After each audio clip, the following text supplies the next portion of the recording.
It's been a huge responsibility. It's been all of the things. They're all the things. But that's what life is, right? Life's never just one thing. It's all the things together. We need you in Dallas this weekend. I'll take you there now. Like, please, if you can just come. And so I had a full one text, 2 PR machines, and a date the internet keeps missing. A single line from a tabloid reporter didn't decide anything in court, but it did ignite Hollywood's loudest whisper war, pulling Blake Lively, Justin Baldoni, and Wayfarer Studios into a maze of filings, redactions, and spin. Headlines ran ahead of the facts. Lawyers tried to drag them back. And somewhere in the middle, a winter cutoff date quietly split what the judge would consider from what the public would repeat. Okay, breaking Blake and Baldoni news. So remember the Daily Mail reporter, James Vituska. He's the one that Cross that line and the story changes. Stay behind it and key messages vanish. This isn't fandom drama. It's a timeline with consequences. So let's follow the receipts, the PR chess moves, and the stakes that no one can PR away, right up to the moment the docket forces everyone to rethink what they thought they knew. It didn't start with a headline. It started with a winter filing that turned a box office conversation into a case file. In late December, Blake Lively's team took their claims to a state agency, and overnight, the story got a time stamp. Oh my God. Back to school's over, guys. That date became more than a date. It became a line. On one side, months of whispers, set gossip, PR emails, and private texts. On the other, anything that arrived after the filing, now argued over as off limits or essential, depending on who was talking. Justin Baldoni and Wayfarer Studios denied the allegations and moved to defend their reputation in court. From there, the narrative split. Lively's camp framed the filing as a necessary step. I just had the best thought. Do you know why this is all better than a... Baldoni's camp framed it as a script that left out context. Neither side was ready to back down, and that quiet winter line turned into the most important reference point in the entire saga. Lawyers started measuring receipts against it. PR teams started pitching stories around it. Fans started reading every screen grab as either before the line or after the line. Why does this matter for viewers? Because courts don't decide stories, they decide what counts. If an email lands on December 21st, it's treated differently than one sent the day before. You guys, you're getting smacked down. They tried to pull this move. If a text gets quoted without the surrounding thread, it can look like proof when it's really punctuation. That's how a single date can change what you think you know. But the paper trail didn't stop at that line, and neither did the people in the middle of it. Then the filings started multiplying. One side moved to defend name and business, the other doubled down on claims and discovery. A separate media suit jumped in and made the headlines louder. For a few weeks, it looked like every door was opening at once. New counts, new forums, new press releases. So Jenny Slade's HR complaint to Sony has just been revealed by The Hollywood Reporter. And that's a lot. And then a federal judge trimmed the script. Defamation claims fell away. Parts of the story were dismissed without turning into a trial, not because the internet picked a winner, but because the law sets a high bar for what you can prove and what you can even argue in that lane. That pruning didn't settle the bigger argument. It narrowed it. What remained were narrower issues: contracts, privilege fights, what can be compelled and what can't. On social media, case dismissed got read like case over. Oh my God. A 3-in-1. That's right. You're gonna get 3 different stories. In court, it meant something simpler. These specific claims don't go forward as pleaded. The reputational battle kept raging outside. The legal battle kept shrinking inside.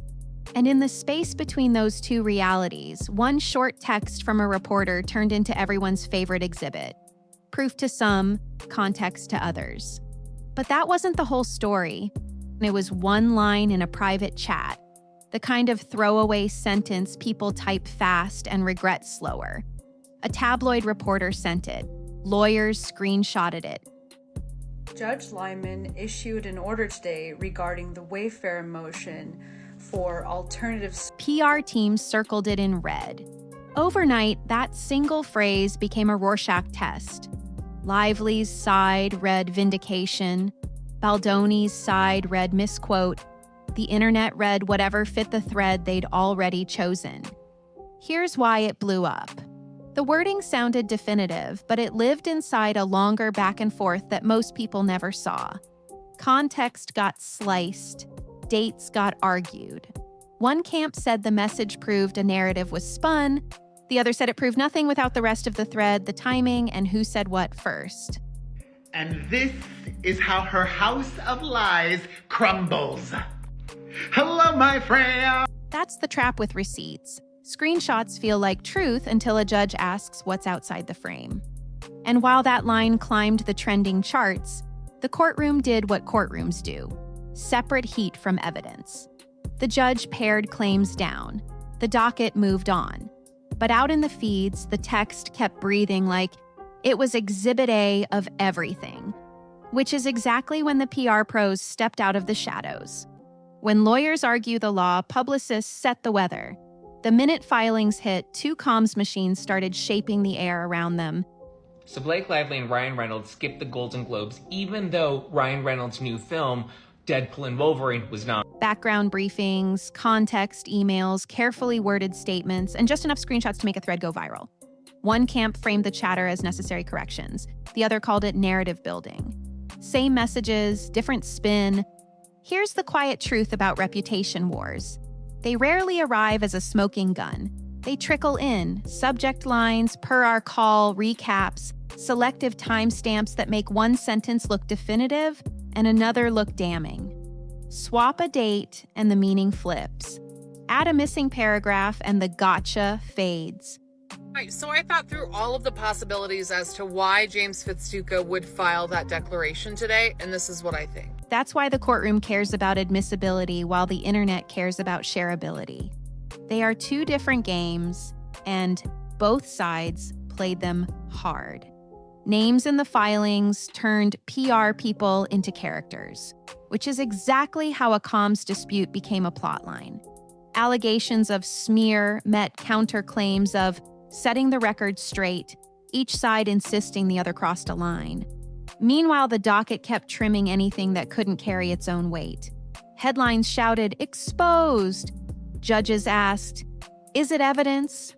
My head is spinning from this James Fitztuca correcting the record document, and I've tried to make this video. And just when it looked like a pure PR chess match, Discovery pulled someone else onto the board. A supporting actress whose inbox suddenly mattered. That's where the fight left the press office and landed at a subpoena. But that wasn't the end of it. The subpoena didn't land on a headliner, it hit a supporting actress who wasn't driving the plot, until her inbox became evidence. One side called the papers routine discovery, the kind of request that shows up when timelines and messages matter. Coming in hot, you guys.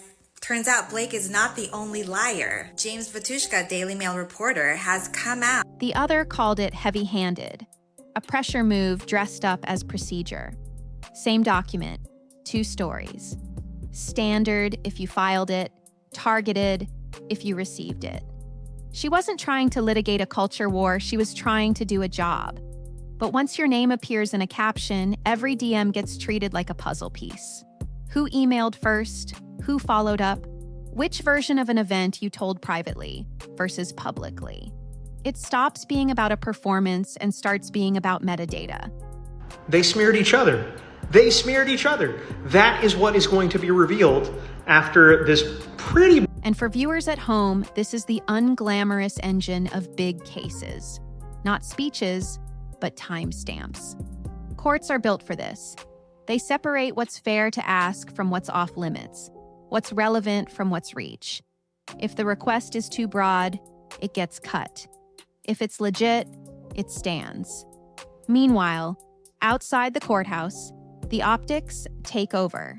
A young actor pulled into a fight she didn't start becomes an instant headline. And that's exactly when judges start cleaning the docket. James Vituska from Daily Mail. We don't know if he's been fired or let go. Pruning the noise so the case can breathe. But that wasn't the end of it, because the next moves came from the bench, not the feeds. Scroll past the hashtags and it looks different. The court didn't pick a side, it picked a standard. Defamation counts were trimmed because the pleadings didn't clear the legal bar, not because the story was solved. That's what courts do. They narrow.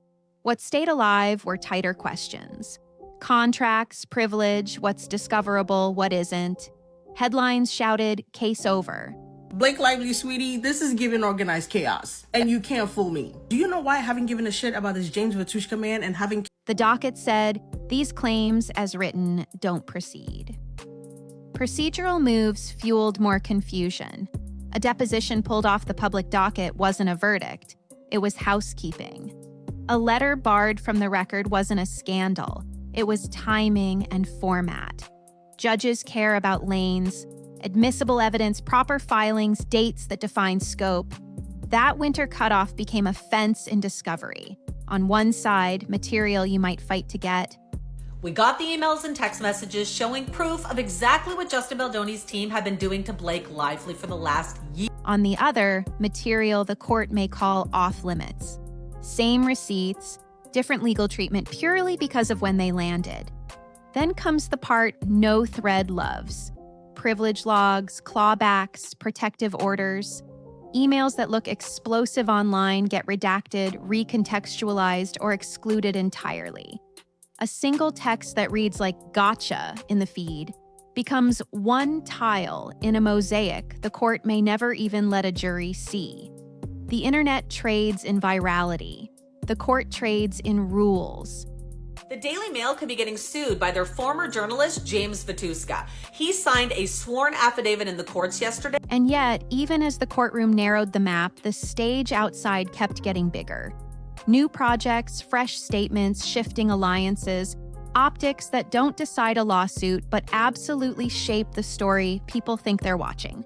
Which is exactly where we're headed next. Courtrooms set rules, the outside world sets vibes. While lawyers argue over dates and privilege, the public reads signals, a casting announcement here, a quiet unfollow there, a scripted no comment that says more than it hides. August 10th, I published my interview with Blake Lively that went viral. It took a few days before it started. 1 week, a new project lands and timelines call it a comeback. The next, an old interview resurfaces and the narrative flips. None of it decides emotion, but all of it decides mood. This is how reputation wars actually move. Premieres, brand posts, paparazzi frames, and friendly cameos that feel like endorsements without saying the word. Silence becomes a statement. Timing becomes a tell. For creators and fans, the feedback loop is instant. Clips get clipped, captions get sharpened. Blake Lively has a new movie coming out. She is set to co-produce and star in a new action. And 1,000 micro takes harden into a storyline that looks official, simply because it's everywhere at once. Both camps play this game. One side leans into keep working, keep winning. The other leans into stay focused, stay consistent. Each hint feels like proof until a judge cuts half the context 2 months later. That gap between what trends and what counts is where most people make up their minds. And it's why the ending won't look like a viral thread. It'll look like paperwork. Guys, I'm genuinely shocked that as of about 2, I know, hi Goaties, as about 2 p.m. Eastern on Tuesday. So what does an actual endgame look like here? Settlement, schedule, or a slow fade into other headlines? That's where we go next. The next chapter isn't a bombshell, it's a calendar. Deadlines decide leverage. Discovery fights over what's privileged, what's relevant, and what lands inside that winter cutoff either unlock emails or lock them away for good. If key threads are excluded, the loudest receipts online won't matter at all. If they're admitted, expect a fresh round of filings and a scramble to reframe the narrative before anyone ever sees a jury. Blake Lively was reportedly not invited to Taylor Swift's intimate pre-album launch dinner. Why is that, do we think? Oh, so interesting. Then come the pressure points. Judges set briefing schedules. Lawyers test the record with targeted motions. Summary judgment looms like a weather report. If a claim can't clear the legal bar, it gets narrowed or ends before trial. That's when settlement talks go from theory to math. Not who's right, but what's the risk, what's the cost, and what happens if this drags into next year. Reputation keeps running in parallel. New roles, brand deals, and public statements shift the optics. Blake Lively's only move now, especially with chatter of Taylor Swift having songs about her on the new album, is while the court works through footnotes. Each side weighs upside against discovery exposure. A single adverse ruling can change the bargaining table overnight. So can a protective order that keeps the spiciest exhibits sealed, turning a trending storyline into a whisper. There's also the long game. If pieces survive pre-trial, a trial window appears. If they don't, appeals and post-judgment motions take over, slower but decisive. Either path ends the same way. Paperwork, not posts. It is 100% definitive now that James Fitzduca is working alongside Blake Lively and her legal team. Blake Lively and her... The internet will try to hand out verdicts first. The docket will hand out the only ones that count. And that brings us to the final beat. What this saga actually teaches about receipts, PR, and why the truth people remember is rarely the one a judge writes. In the end, this isn't a story about a single text or a perfect gotcha. It's a story about lanes. The internet runs on speed, courts run on rules. A winter filing drew a line through the timeline. Filings multiplied, then a judge narrowed them. Okay, breaking Blake and Baldoni news. So remember the Daily Mail reporter, James Vituska. He's the one that A reporter's phrase became a lightning rod, then context pulled the voltage down. PR moves set the weather, but admissibility sets the map. If a message can't clear the rules, it won't shape the result, no matter how many threads it fuels. What survives isn't the loudest clip. It's the evidence that still counts after the redactions, the privilege fights, and the deadlines. That's the version history remembers. Thanks for watching. If you found this breakdown useful, tap like. It helps more people find balanced coverage. Drop your take in the comments. Which moment changed your view? The reporter text, the defamation dismissals, or the discovery fights? Subscribe and hit the bell so you don't miss the next update as the calendar tightens and the docket makes its next move. Stay curious, stay kind in the comments, and I'll see you in the next one.